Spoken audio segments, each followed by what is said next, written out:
আসসালামু আলাইকুম সম্মানিত দর্শকবৃন্দ, স্ক্রিনে যে ঘাসটি দেখানো হচ্ছে এটি সেই ইন্দোনেশিয়ান স্মার্ট নেপিয়ার হাইব্রিড ঘাস।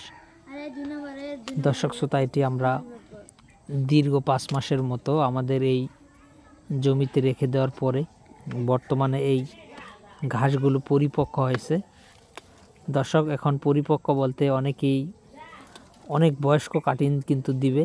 বেশি বয়স্ক কাটিং যদি দেওয়া হয় সেগুলো কিন্তু আপনার জার্মিনেশন হবে না, কারণ অনেক বেশি বয়স্ক যে কাটিংগুলো হবে সেগুলো কিন্তু চোখ নষ্ট হয়ে যায়, সেগুলো কিন্তু আপনার জমিতে জার্মিনেশন হয় কম। আর যদি একেবারে বয়স কম হয় সেগুলো অপরিপক্ক বলা হয়, সেগুলো কিন্তু আপনার জমিতে কাটিং রোপণ করলে কাটিং কিন্তু পচে যাবে। তো দর্শক, সেক্ষেত্রে অবশ্যই আপনাদের ইন্দোনেশিয়ান স্মার্ট নেপিয়ার ঘাসটি যদি লাগাতে হয় তাহলে অবশ্যই 5 মাসের কাটিং লাগাতে হবে। যদি 6 মাসের লাগান সেটাও হবে।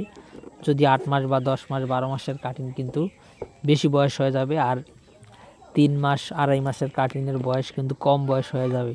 তো দর্শক, অবশ্যই আপনারা কাটিং নেওয়ার আগে যার কাছ থেকে কাটিং নেবেন তাদের কাছ থেকে যে কাটিংগুলো দেওয়া হয় সে কাটিংয়ের ছবি বা পিক বা ফটো বা ভিডিও আগে দেখে তারপর নেবেন, যে ভাই কী কাটিং আমাদেরকে দিবেন সেগুলো দেখান।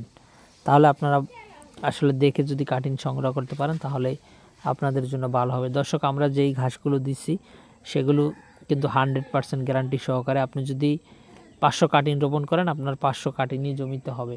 সেক্ষেত্রে 10-20টা কাটিং হয়তো মারা যেতে পারে, কিন্তু আমরা 500 কাটিং যে অর্ডার করে আমরা 20-30টা কাটিং এমনিতেই বেশি দিয়ে দিই। সেক্ষেত্রে আপনি 500 রোপণ করলে 520টা দিয়ে দিলে আপনার 500 চারা জমিতে এমনিতেই হবে। তো দর্শক, আপনি চাইলে